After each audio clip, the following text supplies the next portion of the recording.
roll the dice, that's why all my life I've been Grinding on my life. It's your boy Crypto Blood. Welcome to another episode of My Two Satoshis. It is May 25th, 2019. Happy Memorial Day weekend. Shout out to my man Gaston Cruz, man out there on the West Coast for that Nipsey Hustle. Grinding all my life. Thanks for that, brother. What's good, people? Hope you guys are doing well today, and welcome to another episode. Today we're going to look at 3 articles. One is disappointing, and to me, I'm gonna be honest with you, just shows that a lot of these projects just simply are not decentralized. We're gonna take a look at what Bitcoin Cash has just recently done. They've done a 51% attack on themselves, and I'm gonna tell you exactly why. Second article is out of Cointelegraph as well. Is about Montana, the state that we forgot about. I'm so glad that this state is so proactive about cryptocurrency regulation and being at the cusp of innovation when it comes to this industry. They've just passed a bill that recognizes utility tokens and exempts them from being state securities. I think that's a good thing. If I'm reading the title correctly, we're going to take a look at the details with that article, but that sounds very proactive to me.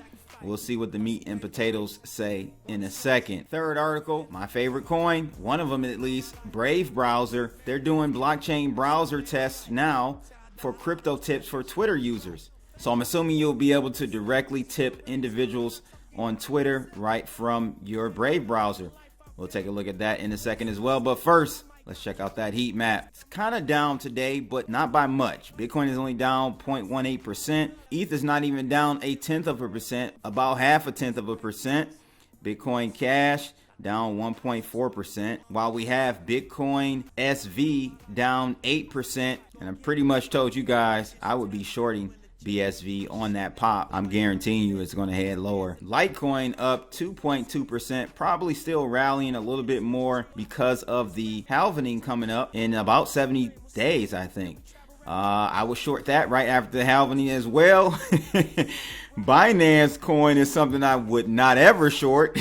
They are up 2.3% today. So Litecoin and Binance are both top gainers so far today. Before we get started today, want to give a shout out to my channel sponsor. That is smartcash.cc. They were voted #1 crypto in Brazil in 2018.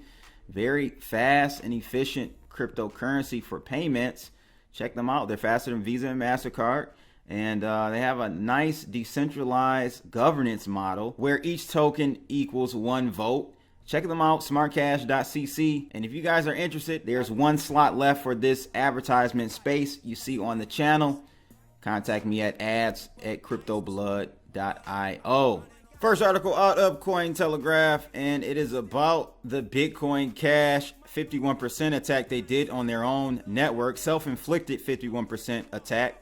Essentially a self-inflicted change in the blockchain, which is the worst thing you could do for a blockchain ever. The 2 miners who reportedly executed a 51% attack was BTC.top and BTC.com. And to help you understand what a 51% attack is, if you don't know, it occurs when someone controls the majority of mining power on a proof of work blockchain network. This means that the majority block verifier can prevent other users from mining or even reverse transactions. While many have assumed that a 51% attack would be carried out by malicious intent, the above case happened as the 2 mining pools attempted to prevent an unidentified party from taking some coins that, due to a code update, were essentially up for grabs. 2 miners with majority control of the network, BTC Top and BTC.com, performed the attack in an effort to stop an unknown miner from taking coins that was sent to an anyone can spend address following the original hard fork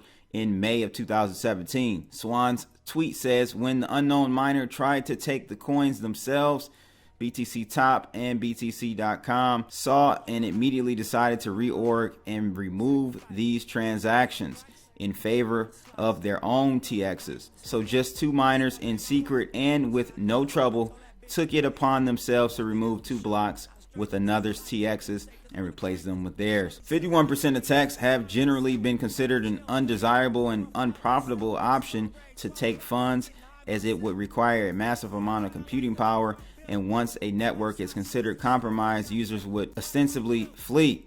According to the statistics on coin.dance, BTC Top and BTC.com control 43% of the Bitcoin Cash mining pool. And I'm just going to divert our attention to this website that I've brought on my channel many times before, arewedecentralized.com.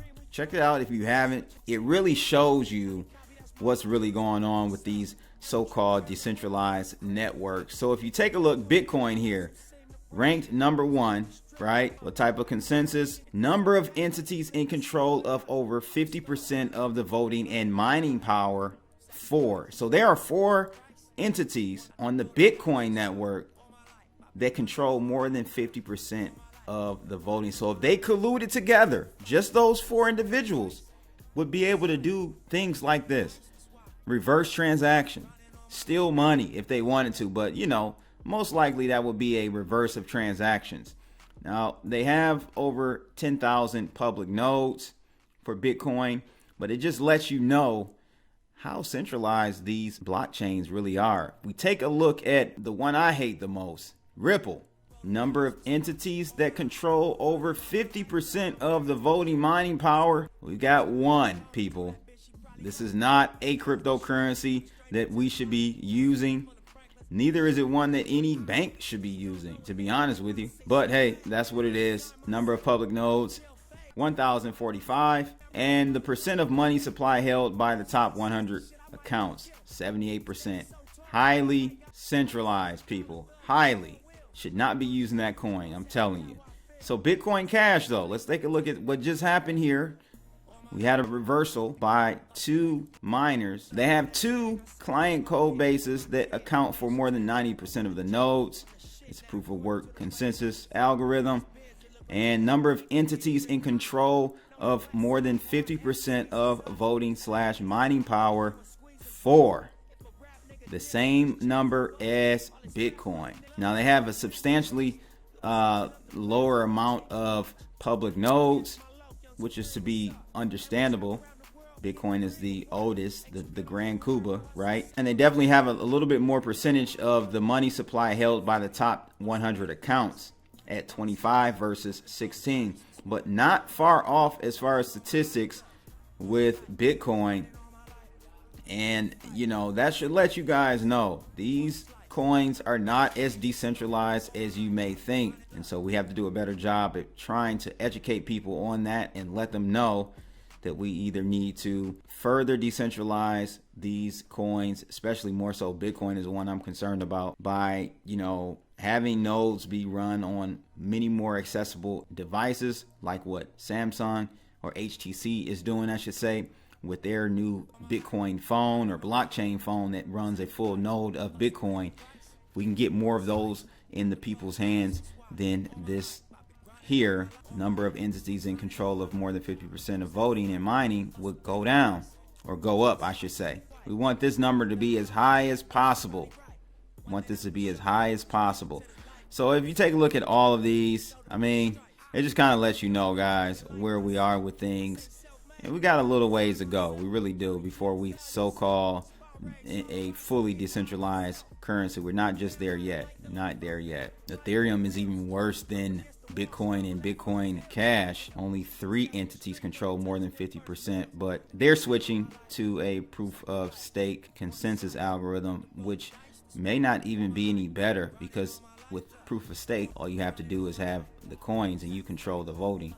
So quite naturally, that would be the case when they switch to POS as well. What I want to do, though, is show you with Litecoin. If you check this out, you have quite naturally you're going to have less public nodes, but look at the number or percentage of money supply held by the top 100 accounts.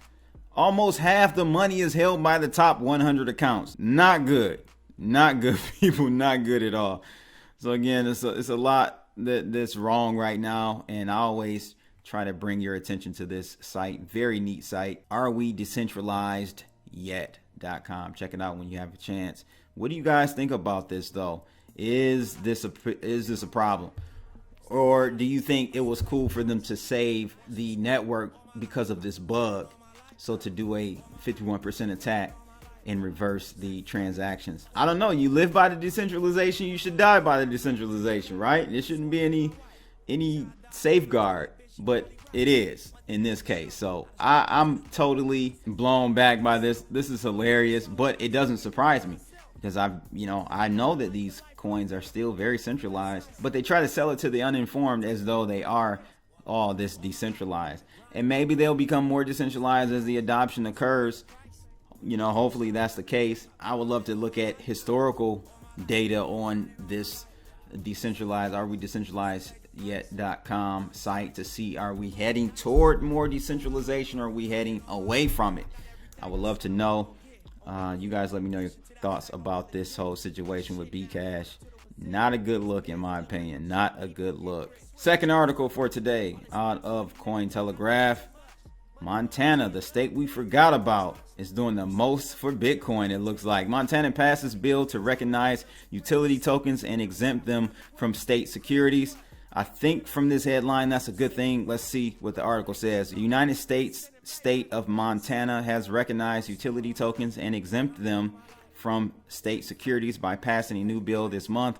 House Bill 584, titled Generally Revised Laws Relating to Cryptocurrencies, was signed by the governor of Montana on May 8th. Initiated by a state representative, the bill had its first reading in February of 2019.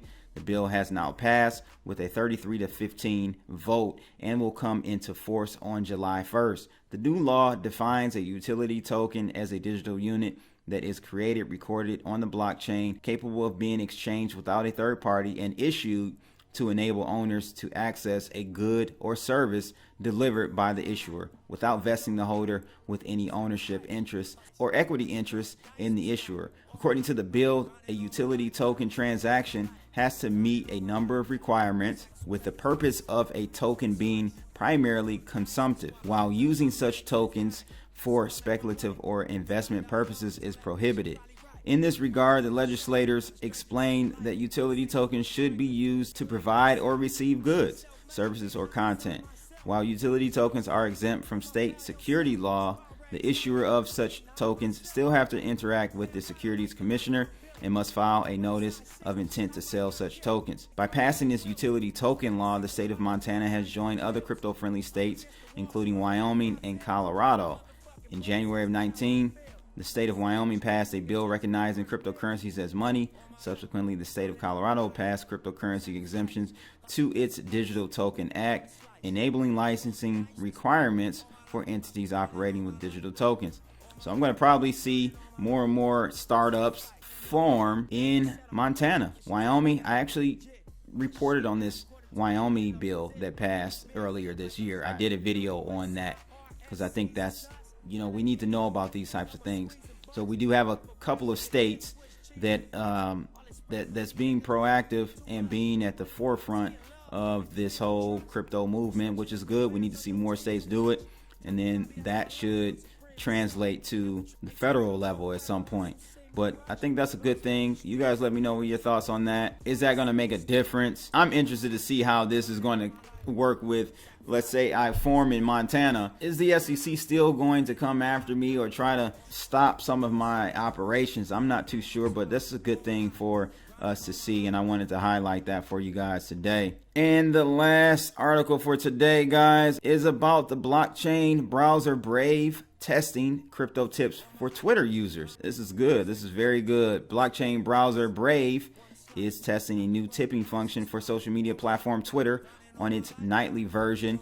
It announced in a tweet on May 23rd. The post reads that users of Brave Nightly, the testing and development version of blockchain-based browser that blocks ads and web trackers, will have access to browser's new feature for tipping tweets with the Brave Rewards program.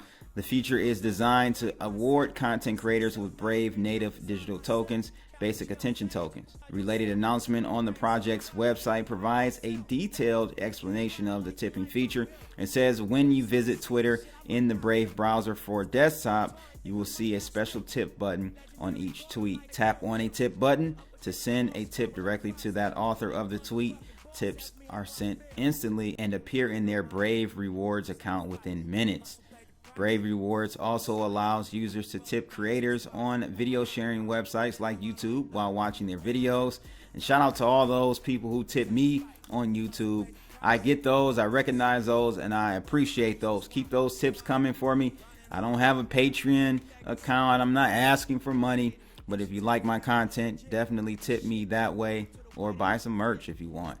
In late April, Brave launched Brave Ads, an option that enables its users to earn rewards for watching advertising. The option allows the browser users to receive 70% of the ad revenue share as a reward for their attention in the form of bats. Brave Ads purportedly ensures that brands are connecting with people who are interested in the advertising, eliminating costs and risks regarding privacy, security, and fraud.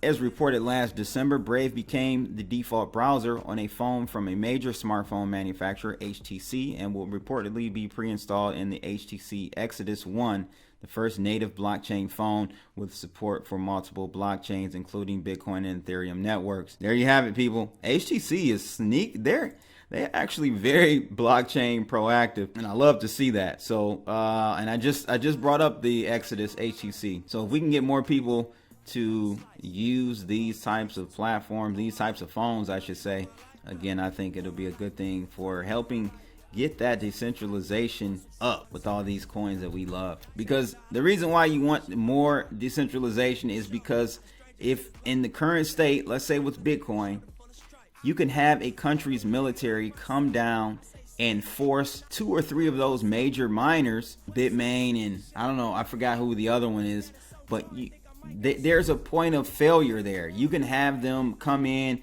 and say reverse these transactions or whatever. I know that's not the end of the world because we could just jump and go to another fork, but I mean that takes a lot. The more nodes that get up and running, it's going to be harder for them to, or harder for us to coordinate a move to a new chain. Better to get more decentralized now before there are too many nodes out there for us to change course. The ship would be just way too big. That's pretty much it for today, ladies and gents.